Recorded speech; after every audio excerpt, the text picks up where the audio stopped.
কি শক্তি রে ভাই, কেউ কোনো যত্ন নেয় না। এর শেকড় হচ্ছে মানে গাছের গোড়াটা ফুটপাতে, চারিদিকেই পাকা, একটুখানি জায়গা মাটি, ওইটুক জায়গা দিয়ে বাইরে উঠছে, এত মোটা। 7 তলার উপরে উঠে গেছে, 8 তলা পর্যন্ত ওর মাথা চলে গেছে, কিন্তু বাঁচে কেমনে? পানি পায় কই? আসলে এর শিকড় চলে গেছে অনেক গভীরে, ওইখান থেকেই সে তার জীবন বাঁচায়। হ্যাঁ, এর শিকড় অনেক গভীরে। ঠিক তেমনি ভাই, এই জামাতে ইসলামের শিকড় না অনেক গভীরে, দেশে এবং দেশের বাইরে, যার জন্য জামাত ইসলাম আজকে একটা শক্তিশালী বট গাছের মতো দাঁড়ায় গেছে। একে ধ্বংস করার চেষ্টা বহুবার করা হয়েছে, বহু রকম ভাবে, কিন্তু পারে নাই। ওই যে সুপ্ত আর গুপ্ত থেকে নিজেকে এমন ভাবে গইরা তুলছে, এমন একটা আদর্শ মানুষের সামনে তুলে ধরছে। আজকে দেখেন সেই আদর্শের কারণে বিভিন্ন দল থেকে মানুষ হ্যাঁ এই জামাতে ইসলামে চলে আসছে।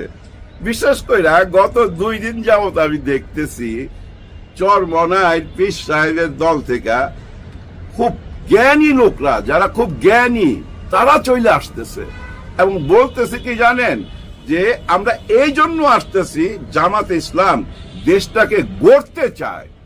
আর নিজের দল সম্বন্ধে মানে ওই যে হাত পাখা সম্বন্ধে বলতেছে যে ওনারা শুধু ঘরে বৈশা বৈশা চিন্তা করে আর খালি বক্তব্য রাখে, ওনাদের কোনো ওই যে দূরদৃষ্টি নাই, মানে আগামীতে কি হইতে পারে ওই চিন্তা ভাবনা নাই।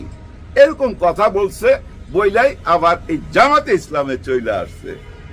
তার মানে কি দেখেন, ওনারা দাবি করছিল, মানে চরমনাইর পীর সাহেব দাবি করছিল যে এই দলটাকে মানে এই যে 10 দলকে, এই 11 দলকে আমরাই এক করছি, আমরাই প্রথম এই ভিশনটা দেখাইছি যে আমরা একটা ভোটের বাক্স করব, সমস্ত ইসলামিক দল একসাথ হইয়া। কিন্তু দেখেন 10 জনকে রাইখা কে চলে গেল? এটা কোনো নীতি হইল? এটা কোনো মুসলমানের জবান হইতে পারে? হইতে পারে না। এটা ব্যাপারটা এমন হয়ে গেছে, দেখেন ওই যে ভেড়ার পাল যখন যায় না, তখন ওই যে খেকশিয়াল, তারপরে হায়নার দল ওত পাইতা থাকে, দূর থেকে না পিছনে পিছনে হাঁটতে থাকে, শুধু খেয়াল রাখে দল থেকে কোন ভেড়াটা বাইর হয়ে যায়। যে ভেড়াটা বাইর হয়ে যায় তার উপরই তো আক্রমণ করে। এই যে বাইর হয়ে গেল না, এখন ওই দল ছোট ভেড়ার মতো হয়ে গেছে, একা হয়ে গেছে। কিন্তু একা হইতে দিবে না। কে দিবে না? জামাত ইসলাম দিবে না। কি উদারতা! হায় হায় হায়, উনার দলের অনেকেই কথাটা মেনে নিতে পারতেছে না। কোন কথাটা? যে চরমনাই পীর সাহেবকে অনার কইরা উনি যে আসনে দাঁড়াইছে, ওই আসনে জামাতে ইসলাম কোনো প্রার্থী দেবে না। শুধু দেবে না এমন না, সাপোর্টও করবে, ভোটও দিবে, সম্মান জানাইছে। কি বলছে? যে উনি আমাদের এই দলটা গঠন হওয়ার পিছনে অবদান রাখছে। হ্যাঁ, চরমনাই পীর সাহেব যে অবদান রাখছে সেটার কৃতজ্ঞতায় বলছে যে ওনার আসনে আমরা কোনো প্রার্থী দিব না। কোন লেভেলের খেলা রে ভাই এটা! চিন্তা করতে, চিন্তাধারার উচ্চতা কত উপরে ভাবা যায়। ভাই, তুমি আমার বদনাম করতেছো, করো, তুমি বলতেছো আমি মুসলমান না, ঠিক আছে বলো, কিন্তু তুমি আমার উপকারও করতেছো। আমি যেটা বুঝাইতে পারতাম না অনেককে, যে এই মুহূর্তে আমি যদি ওই শরিয়া আইন জারি করি সেটা সম্ভব না।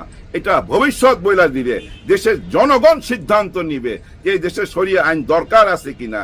কিন্তু বর্তমান যে আইন আছে, এই আইন দিয়েই তো দেশ সঠিক পথে নেওয়া যায়। এই আইনের কোনো কার্যকর ছিল না তো, এদিক সেদিক দিয়া ব্যাকডোরে টাকা পয়সা খায়া আইন তো কেউ মানতো না। এদেশের আইন মানলে আবার এদেশ এরকম হয়, যে আইন আছে এই আইন দিয়েই তো দেশটাকে সঠিক পথে নেওয়া যায়। এই কথাগুলো আজকে মানুষকে বুঝাইতে হচ্ছে না, জামাতে ইসলামকে বুঝাইতেছে কে? এই যে চরমনাই পীর সাহেব, ওনারা বুঝাই দিতেছে, কারণ ওরাই তো বলতেছে ওরা শরিয়া আইন দিয়া দেশ এখন পরিচালনা করবে না, ওরা আবার একটা জাতীয় সরকার করতে চায়। আর জাতীয় সরকার করতে চায়, এটা কি কোনো নেগেটিভ কথা? এটা তো পজিটিভ কথা। প্রত্যেকটা মানুষ তো চাইবে হ্যাঁ একটা ঐক্য হয়ে এক জায়গায় থাইকা। মারামারি, হানাহানি এরকম কেউ পছন্দ করে না? পছন্দ করে না।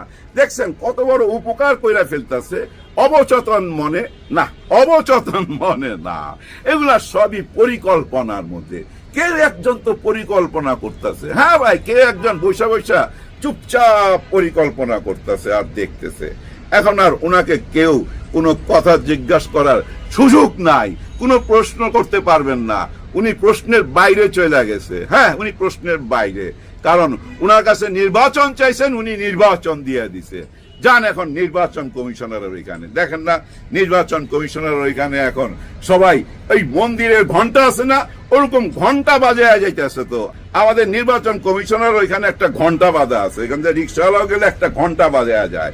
ওর একটা দাবি আছে, একটা ভ্যান গাড়িওয়ালা গেলেও একটা ঘন্টা বাজায় যায়, ওর একটা দাবি আছে। আমিও যাবো, আমি ওই ঘন্টা বাজামু, আমারও দাবি আছে। দাবির তো শেষ নাই। আর অদ্ভুত অদ্ভুত দাবি, যে দাবিগুলা হ্যাঁ রে মানুষ বুঝতে পারে না কেন। এই ধরনের দাবি দাওয়া দিয়া আপনারা কি সফলতা পাবেন? মানুষকে বুঝাইতে পারবেন যে আপনার দাবিটা সঠিক? কেউ বলবে না সঠিক, কারণ এই শাকসুর নির্বাচন, হ্যাঁ ভাই, এই শাহজালাল বিশ্ববিদ্যালয়ের যে নির্বাচন, এই নির্বাচন নিয়ে আজকে দেখলাম আদালত পাড়ায় ভাই সবাই লাইগা গেছে, নামি দামি সমস্ত উকিলরা লাইগা গেছে, এটাকে বানচাল করতে হবে, রিট আবেদন করছে। ওর পিছনে সবাই পরিশ্রম করতেছে। কেন এখানে সময় দিতেছেন? ওই নির্বাচন আজ হোক, কাল হোক, পরশু হোক, হইতেই হবে। এবং আগামীকাল 20 তারিখ, এই 20 তারিখই হইতে হবে। এটা ভাই আমার একার কথা না ভাই, এটা ছাত্র সমাজের কথা। তো আপনার এই যে শিবির এখন রাস্তায় নাইমা গেছে, চুপচাপ দেখছে, শুধু দেখছে। কেন রাস্তায় নামছে? আপনাদের এটা অন্যায় দাবি। তো হ্যাঁ, অন্যায় দাবি। ওই একটা বিশ্ববিদ্যালয়তে নির্বাচন হইলে আপনাদের অসুবিধা কি? এইসব বিশ্ববিদ্যালয় নির্বাচনে, জাতীয় নির্বাচনে কোনো এফেক্টই তো করে না, কোনো প্রভাবই তো ফেলে না। আপনাদের বুদ্ধিজীবীরাই তো টকশোতে আইসা বলে, আপনারাও বলেন, হ্যাঁ এই নির্বাচনের সাথে ওই নির্বাচনের কোনো সম্পর্ক নাই। তাহলে এত ভয় কেন, এত রিট কেন, এত মূল্যবান সময় কেন নষ্ট করতেছেন? সামনে জাতীয় নির্বাচন, সেখানে না যায়া এই শাকসুর নির্বাচনের পিছনে কেন লাগলেন? গত 1.5 বছরের মধ্যে আমরা কি দেখলাম? 5টা বিশ্ববিদ্যালয় নির্বাচন দেখলাম। সেই ফলাফলটা কি? আপনাদেরকে ভিত কাঁপায় দিতেছে না? এখন মনে হইতাছে না? হ্যাঁ, ভিত কেঁপে যাচ্ছে, কারণ আপনারা নিজেরাও বুঝা ফেলাইছেন যে শাকসুর নির্বাচনে আপনারা বিজয় আনতে পারবেন না। হ্যাঁ, এবং এই নির্বাচন রুখতেও পারবেন না কিন্তু, কারণ ছাত্র শিবির এই ন্যায্য দাবি আদায় কইরাই ছাড়বে। যতক্ষণ পর্যন্ত আদায় না হবে ততক্ষণ পর্যন্ত আন্দোলন চলবে। দেখেন ভাই ব্রাদার, গত একটা সপ্তাহ কাটাইলাম, 1 সপ্তাহ আমার মনে হয় বেশি, চরমনাই পীর সাহেব এবং জামাতে ইসলাম আর চরমনাই পীর সাহেব এই চলতেছিল আলোচনা। পুরা মিডিয়া দখল কইরা এখন চলে আসলো কোথায় জানেন? আগামী 3-4 দিন দেখবেন এই শাকসুর নির্বাচন নিয়ে রাস্তায় কি ঘটে। হ্যাঁ ভাই, এটা তো ছাড় দেওয়া হবে না, ছাড় দিবে না তো ছাত্র শিবির। কেন ছাড় দিবে? আচ্ছা, মজার ব্যাপার কি জানেন? হঠাৎ করে ছাত্র শিবির এরকম হিরো হয়ে গেল কেমনে, সুপারম্যান হয়ে গেল কেমনে? মাত্র 1.5 বছরে 77 সাল থেকে এই ছাত্র শিবির আছে।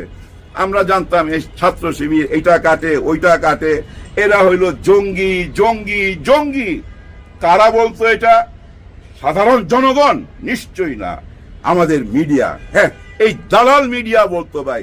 সমস্ত পত্র পত্রিকার হেডলাইন হইতো, কোথাও একজন শিবিরের লোক ধরা পড়লে এটা জঙ্গি জঙ্গি বইলা এনারা প্রচার কইরা দিত, জনগণ ওইটা বিশ্বাস করত। মিডিয়া, এই মিডিয়ার কারণেই কিন্তু আমরা ছাত্র শিবিরের চরিত্রটাই বুঝতে পারতেছিলাম না। হঠাৎ করে একটা দল, এত বড় একটা দল 1.5 বছরে ঠিক হয়ে যেতে পারে, ভালো হয়ে যেতে পারে। ভাই আপনারাই বলেন, 1.5 বছরে এমন জাদুর কাঠি আছে যেটা দিয়া 5টা বিশ্ববিদ্যালয় জয় ছিনে আনছে এবং এই শাকসুর নির্বাচনও জয় হবে? কারণটা কি? কারণটা কি জানেন? এরা আগের থেকেই ভালো, অতীত থেকেই ভালো ভাই, গোড়াটাই ভালো। ওই যে গাছ কইছি না, শিকড়টাই ভাই এমন জায়গায় গেছে না, ভালোর দিকে গেছে। আজকে যার জন্য এই দাবি দেওয়া, রাস্তা ব্লক কইরা, মানুষ কি মনে করতেছে? মানুষ তো ভালোভাবে নিতেছে না ভাই ব্রাদার। কারণ আপনাদের দাবির মধ্যে আরেকটা দাবি, বিশাল দাবি ভাই, অবাক হয়ে গেছি। হাই হাই হাই, এসব লুটেরা, আমি লুটেরা বলবো ভাই। একটা মানুষ 1700 কোটি টাকা, মানে 1000-এর সাথে আরো 700, 1700 কোটি টাকা ওনার ব্যাংক ঋণ, উনি দিচ্ছে না। কখন নিল এটা উনি? কখন? নিশ্চয়ই গত 15-16 বছরের মধ্যে। আর এই 15-16 বছরের কোন সরকার ছিল? তার মানে ওই সরকারের সাথে উনি হাত মিলাইয়া ওনার ব্যবসা বাণিজ্য চালাইছে এবং উনি ব্যাংক থেকে ঋণ নিছে, এই ব্যাংকের জনগণের টাকা উনি নিজের কাছে রাইখা দিছে, আবার নির্বাচন করতে চায়, নির্বাচনে পাস কইরা ওই টাকা আবার পরিশোধ করবে। নিয়তটা দেখছেন আপনি কত খারাপ নিয়ত। কিন্তু কথা হচ্ছে যে ওনাকে কেন নমিনেশন দেওয়া হইল? গোড়া থেকেই তো ওনাকে বাদ দেওয়া উচিত ছিল, বলা উচিত ছিল না এ ব্রাদার তুমি তো ঋণ খেলাপি। একজন না তো ভাই, অনেক, এরকম অনেক। এখন এই ঋণ খেলাপি তুমি কেন আমার কাছে আসছো আজকে এই যে প্রার্থী হইতে, নমিনেশন নিতে? আগে ঋণ শোধ করো, জনগণের টাকা দিয়ে আসো। তারপরে কি করা উচিত ছিল? ওই এলাকা থেকে একটা তরুণ নেতাকে বাইছা নেওয়া উচিত ছিল। এ ব্রাদার তুমি আসো, তোমাকে আমি নমিনেশন দিলাম। কেন ওনাকে দিতে হবে? কারণ কি জানেন?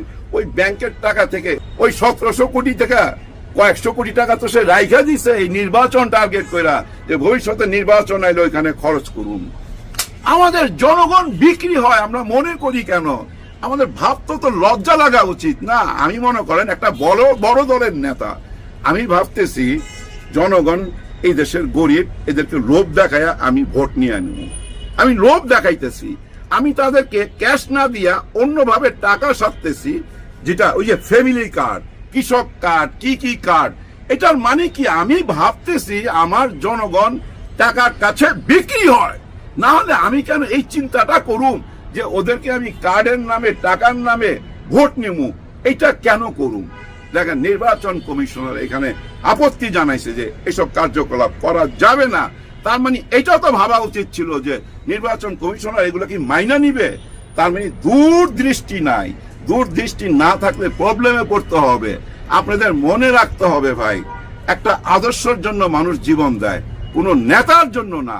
নেতার যদি আদর্শ থাকে তখনই মানুষ জীবন দেয়, তখনই মানুষ আবুল সাইদের মতো এভাবে গুলির সামনে দাঁড়ায় যায়। আমি জানি এখান থেকে গুলি বাইরে হইলে আমার বুকটা ছিঁড়া যাবে, তারপরও আমি এইভাবে দাঁড়ায় যাই। কখন? ইমানের জোর লাগে। ইমানের জোর থেকেই এটা হইতে পারে, নেতার জোরে হইব না ভাই। আদর্শের জোর, আদর্শের জোর। ওই আদর্শের জন্য, এই দেশের জন্য এইভাবে বুকের সামনে বুক পাইতা দিছিল ভাই, গুলির সামনে। এটা মনে রাখতে হবে। এই যে হাদি চইলা গেল, অনেকদিন যাবৎ কি আমরা হাদিকে চিনি? শহীদ হাদিকে আমরা চিনি মাত্র 12 মাস 13 মাস। 12 মাস 13 মাস বাঘের মতো বাঁচলো। তার আদর্শ আজকে আমাদের মধ্যে বাইচা আছে। সে চইলা গেছে, কিন্তু তার আদর্শ তো চইলা যাবে না। তার মানে কি জানেন? একজন নেতার জন্য সারা জীবন দরকার নাই। আদর্শ থাকলে না ওই 12-13 মাসে অনেক কিছু হইতে পারে। আর সত্যি সত্যি যদি আদর্শ থাকে, হ্যাঁ ভাই, যার আদর্শ ভালো তাকে ভোট দিবেন। আর একটা কথা বইলা বিদায় নিতাছি, যদি দেন জানেন, আবার ওই যে আমাদের প্রেসিডেন্ট ফাঁসির আসামিকে মুক্ত কইরা দিবে। একদম জলজন্ত ফাঁসির আসামি, তাদেরকে মুক্ত কইরা দিছে। হ্যাঁ ভোট দেন, আর করতে পারবে না। না ভোট দিলে আবার তেমন একজন প্রেসিডেন্ট আসবে যে ফাঁসির আসামিকে মুক্ত কইরা দিবে। এইটা মাথায় রাখেন, যার জন্য হ্যাঁ ভোট দিতে হবে। যদি না ভোট দেন তাহলে কেউ কেউ ভাবতে পারে আমি ছাড়া এই দেশ চলবে না। ভাবতো না যিনি এখন দিল্লিতে, উনি সবসময় বলতো না আমি ছাড়া এই দেশ চলবে না। এই জিনিসটা ভিতরে চইলা আসে। কেন আসে জানেন? উনি জানে উনি বারবার প্রধানমন্ত্রী হইতে পারবে। আর এখন যদি আপনি হ্যাঁ ভোট দেন, 2 বারের বেশি হইতে পারবে না।